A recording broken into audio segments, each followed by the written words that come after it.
Okay. Hello, I'm Abigail Riggs. I'm 18, and this is my first ever talk and lecture. So let's get through it. Hope it goes well, and I hope you guys learn some stuff from this. But I'm presenting on the use of geophysical techniques to locate and monitor Martian aquifers, plus policies surrounding possible aquifers. Does that not work on that? That might be just to the other. Nope. Okay, so here's a conceptual idea of what Mars could look like. By no means is that what it would look like or what it does look like now. But as you can see, here's like a little greenhouse. And if we were to have a greenhouse, if we were to grow things on Mars, we would need one resource, one very important resource. And what would that resource be? And that would be water. We would need to find water. So this is me this morning, sitting at my breakfast table, thinking, man, I really want to go to Mars. I should go to Mars. And how am I going to do that? I need to use geophysics to find that water, because I need water to survive. So what are some geophysical techniques that we could use to find water? There are a couple. There are three that I'm going to talk about today. One of them is shallow seismic. So what shallow seismic is seismic waves that are put into the ground by different techniques. You can use thumpers, you can use a hammer, but seismic waves that measure the two-way travel time from the surface to reflection of the waves at different interfaces between different geological layers. Now, shallow seismic would be great in finding water. It would be really good. It'd be great to map hydrology. You have two different types. You have refraction, which could go down to, I know I said up to, but technically down to 20 meters. And then you have reflection. Reflection would go deeper, but is much more expensive, and the results would take much longer. Now, these would be great, specifically reflection, but the problem is that it is expensive, and the equipment is sensitive. It would be hard to get that equipment onto Mars and to use it. The next possible geophysical technique we could use is ground-penetrating radar. Now, this is also known as GPR. GPR would not be good in this instance. These are all techniques we use on Earth. GPR would not work. The reason for this is that when you are trying to map hydrology, you can have reflections in your data. You can get faulty data from water. So if we want to find water on Mars, if we want to map hydrology, we don't want to use something that could give us faulty data. So ground-penetrating radar, possibly not the best. That leaves us with another geophysical technique called electrical resistivity. Now, my colleague yesterday went over this a little bit. He made a case for electrical resistivity on Mars. Basically, what you have are electrodes that you put into the ground. You can put them as far apart as you want. Depending on how deep you want is how far you will go, because there is the physics rule of 1/4. You can only go 1/4 your length, so if you put 60 meters worth, you're going to go 15 meters down. So you put in your electrodes, and you will put current through the electrodes, and it will go down through the different geological layers and measure the resistivity of those layers. Now, this is important because you can get certain scans. Scans much like this. Now, what you see on these scans, you have different types of resistivity in ohms, because as we put the current through, it measured the resistivity of the materials. You can have this end, which the higher the ohms would mean that there is a void. Now, a void is a gap. It's almost like a cave in the ground. It is possibly empty, sometimes clay-filled, but as my colleague put yesterday, those could be important because you could have the potential for life. If we do find hydrology, if we do map aquifers and you find a void deeper than 30 feet, which would be past solar radiation, you could find the possibility of life in a void. Now, on this side, or down below, you have the other end of the spectrum, and you could find aquifers. So by using these scans made by electrical resistivity, you can find the clear areas, these resistivity in ohms, to find where an aquifer would be. Okay, now, I'm not a driller, but there's geology in drilling. While you drill, you can circulate mud. Also, it's not technical mud, but it's a liquid that looks like mud, therefore being called mud. This brings up cuttings as it goes through the drill bit and the tricone. You bring those cuttings to the surface. What we can do with those cuttings is we can look at the geology of them. We can see what kind of materials are under the ground. We can see if it matches the scans that we have. We can also take core samples. This will be also done. We can use them, test them later, see what's really under the surface. Okay, so there's a little problem, I guess you could say, of hydrology on Mars and possible aquifers, is that these aquifers that are down in the ground would possibly be perchlorate rich. Now, I don't know if you all know what perchlorates are, but they're very toxic, and when they combine with water, which they do pretty easily, it creates almost like a salt water. Perchlorates to humans often cause thyroid disease and can result in hypoplasia, decreased metabolic rates, and slower functioning of organs. They're not good. In a theory, they would be good for electrical resistivity, because if you have salt water, it shows up better on a scan, but they would not be good for humans. So if we want to separate perchlorates from water, there are different techniques you can use. You can use MTBA, which stands for methyl-butyl ammonium. What methyl-butyl ammonium does is it basically attaches itself to perchlorate and separates the two. But there are also uses to this perchlorate-rich water. Certain types of perchlorates, such as ammonium perchlorate, when grounded up smaller than 15 micron, they can be used as rocket fuel. They can be used for explosions. Now, if you look, this is one type of perchlorate, but here's the perchlorate ion. It consists of a chlorine atom surrounded by 4 oxygen atoms. If we look at this, through biochemical processes, such as using a reductase, we can separate perchlorates and make them into chloride, with resulting a byproduct of oxygen. So what we would do is basically we'd separate the two. You could have rocket fuel in the end, you could have oxygen, and you would have water. Now, we've found the aquifer using electrical resistivity. Also, shallow seismic is a good one. We've drilled, we've separated the two, but now we have this access to the water. What are we going to do? We want to use geophysics to continually monitor these aquifers. When we use electrical resistivity, all we do is we put the electrodes into the ground, and they stay there. We can leave the electrodes there. It doesn't take much to run electrical resistivity. It takes 12 volts, and we can just run more scans. Results come out within a couple hours. So if we leave them there, we find the aquifer, we can leave the electrodes, and every while or so, we can see if the aquifer is depleting. So in this sense, is oil comparable to water? Oil on Earth is a non-renewable resource. Water on Mars could be seen as a non-renewable resource. Much policy containing or surrounding oil companies could be used on Mars. So we have policy. Similar to US offshore drilling operations and policy, what happens in US offshore drilling operations is that the government owns the land. It owns the drill.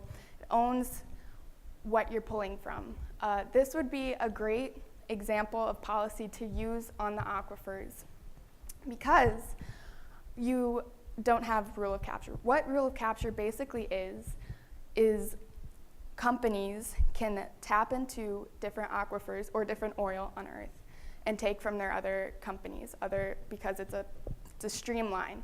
So they take from another company, and it has an incentive to pull as much as you can from another company and pull as much as you can from the Earth. So you have all of the oil, or in this case, all of the water.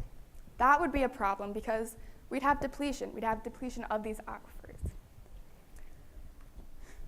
So what we could do is, if it is governmentally owned or UN owned, we'd put restrictions on it. We could use something much like the correlative rights doctrine, which was first implemented in Texas, but it limits the rights of landowners, or in this case, those companies who are leasing from the government, to common source groundwater. So basically, you have a cap on how much water you can pull from a certain aquifer. It seems pretty reasonable. Then you don't have depletion of a water source by companies, but you still have that economic incentive. So in conclusion, the best and most efficient geophysical technique would be electrical resistivity. Why? Well, for many reasons we just went over. It only takes 12 volts to run on DC. It's relatively simple, it's cheap, and it's fast. Shallow seismic would be great to use too. Once we have humans on Mars, we could use that. It'd be a great technique. Drilling samples could provide useful geological data. To utilize the water, perchlorates need to be separated. Geophysics, such as electrical resistivity and one day shallow seismic, need to be used to continually monitor depletion, cones of depression around certain aquifers. And then once the aquifers are tapped into, we can use oil policy on Earth to resemble that on Mars.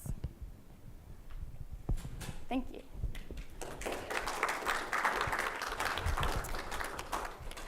Yes? Okay, I apologize because we missed most of it. Oh, okay. But I do have an answer, because we probably covered this already, but talk about electrical resistivity is another subsurface sampling. What about ground penetrating data? Okay, so GPR, and the problem with GPR is that you could have reflections in data, basically, when you're mapping hydrology. GPR isn't good for water. You can basically have faulty data sometimes. It also it's not as easy.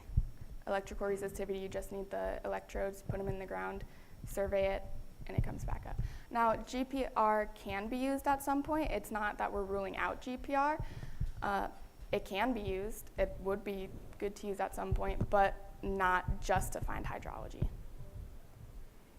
Why wouldn't a subsurface water table show up on GPR, especially with salt water?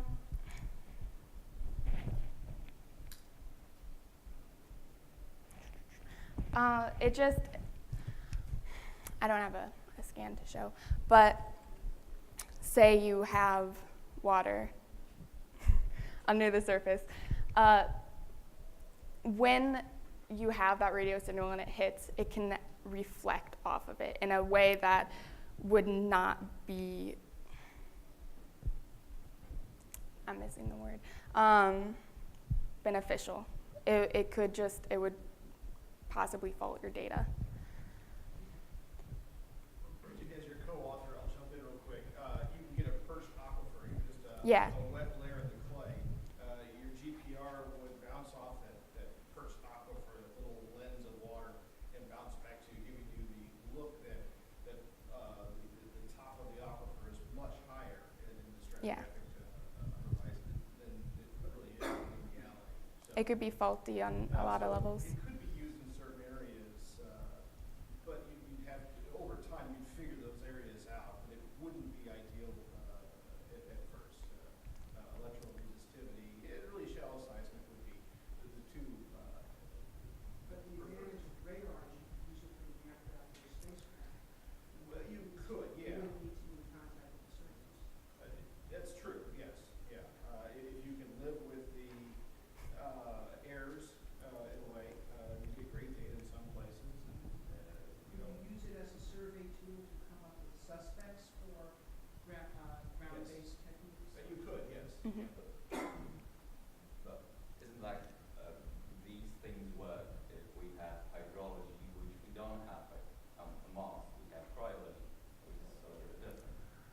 It'll still work on ice. Yes. Yeah. Yeah. With roughly the same values, number of values of ohms as water. Yeah.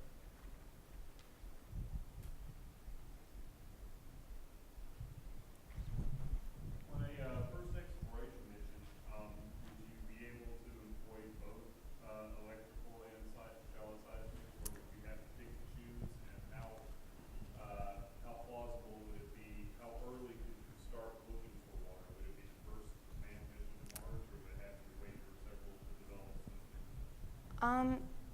I would say personally, I would only take electrical resistivity. Shallow seismic really is a good tool, but it's not good unless, in my opinion, unless you have a human to set it up. You really need that. But electrical resistivity would give you results pretty quickly. It could be set up with a rover. All you need is the electrodes put into the ground. It shoots across, and then you have data within a couple hours. So it would be instantaneous in that sense. And then shallow seismic would just come in handy once you have people there. And when you're talking electrodes, are you talking little teeny tiny things, or things the size of the building? Not big at all. Not little teeny tiny, but definitely not Manport. huge. Yes. Okay. You think for the electrode, something like a grounding rod, basically a rod that you would drive into the ground for, say, 15 feet or a quarter of the distance. Yes. About 18 inches is the average stainless steel probe used for electrical resistivity. And would there be one or a whole network? Preferably a whole network. The more you have, you have the possibility of not having as in depth of a scan. Here, I'll show you a scan. But you would also go deeper because you can only go 1/4 of your entire distance down.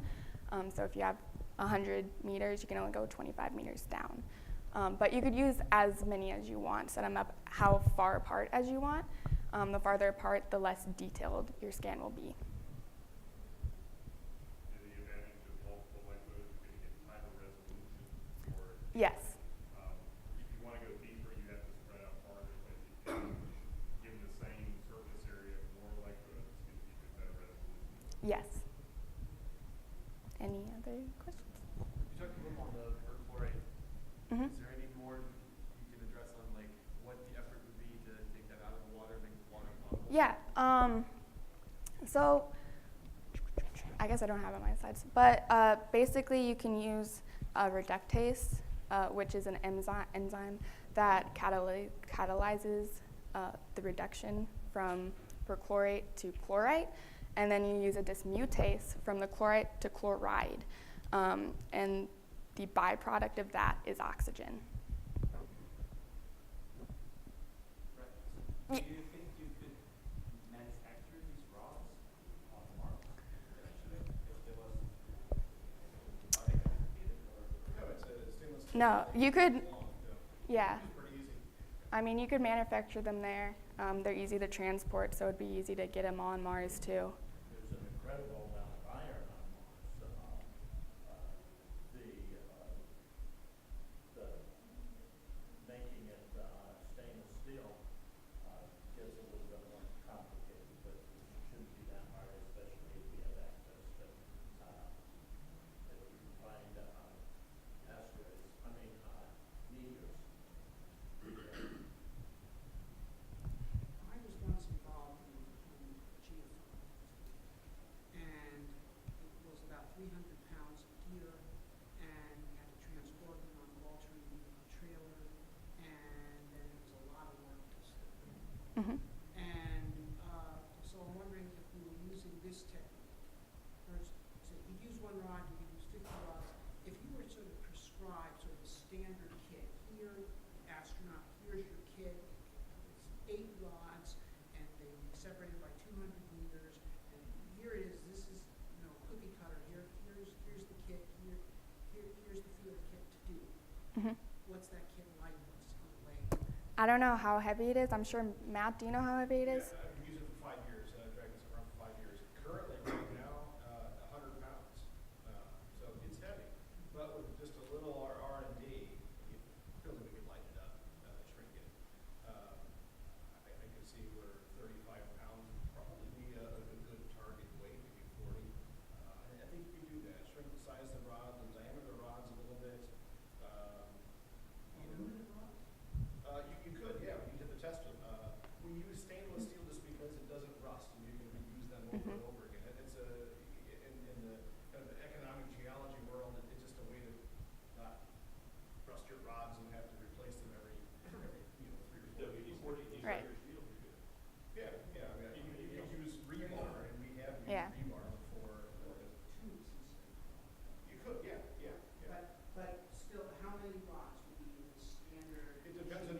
Yeah. Depends on what kind of data you'd like. So a Right. typical one-channel resistivity you can use is 28 probes. So you got 28 probes in a straight line. You could use an 8-channel where it's got 8 different lines set up at one time, and you've got 28 lines. You keep it simple. The technology that's already available. So that's it. But you could modify your array for your needs. It would be interesting for you guys to specify a standard field kit and then have it tested out at the Mars research station.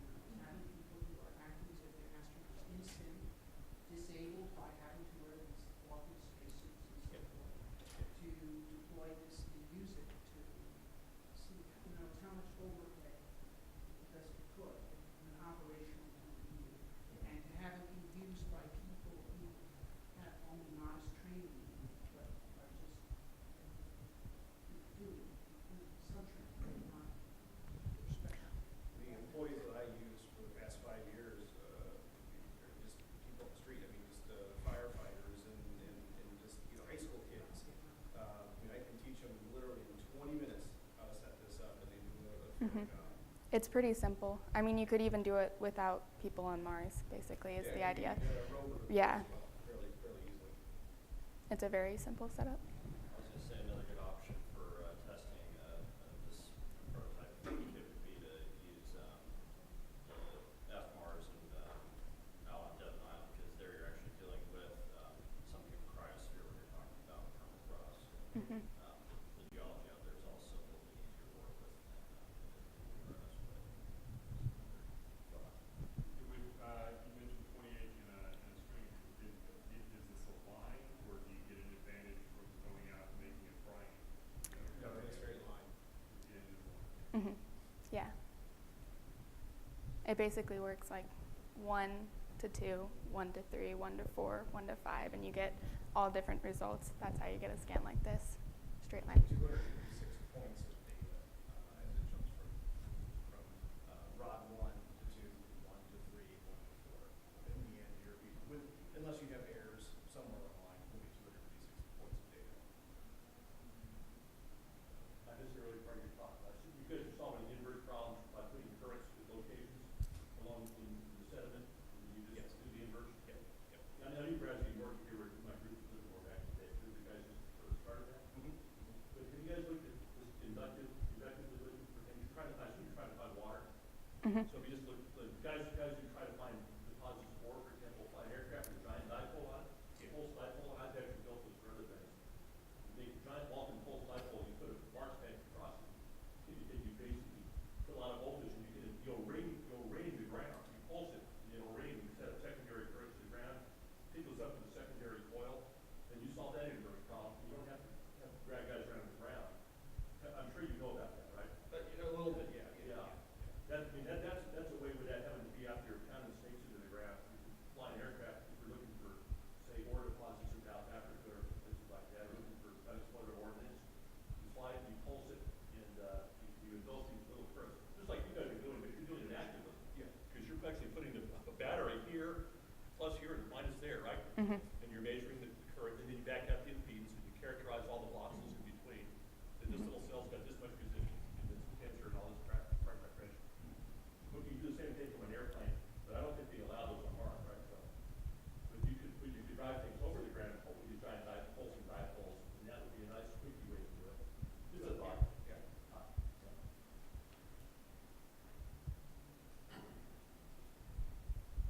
Something different than the electrical on the drilling and core sampling. If you're looking for deep subsurface water, are we talking 50 feet down, 500 feet down, something like that? It really depends. I think static water level, deeper than 50 feet usually.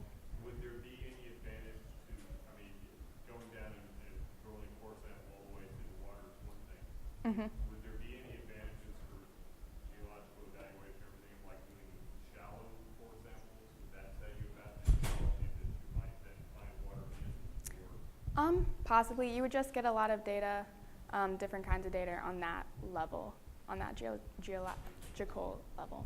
So if you use you could use like a split spoon rig to go to the reservoir.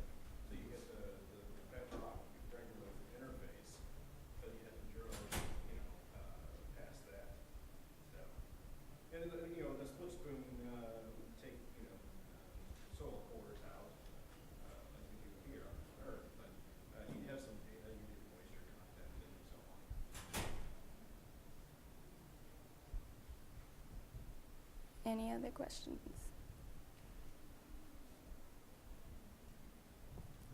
Okay, thank you guys.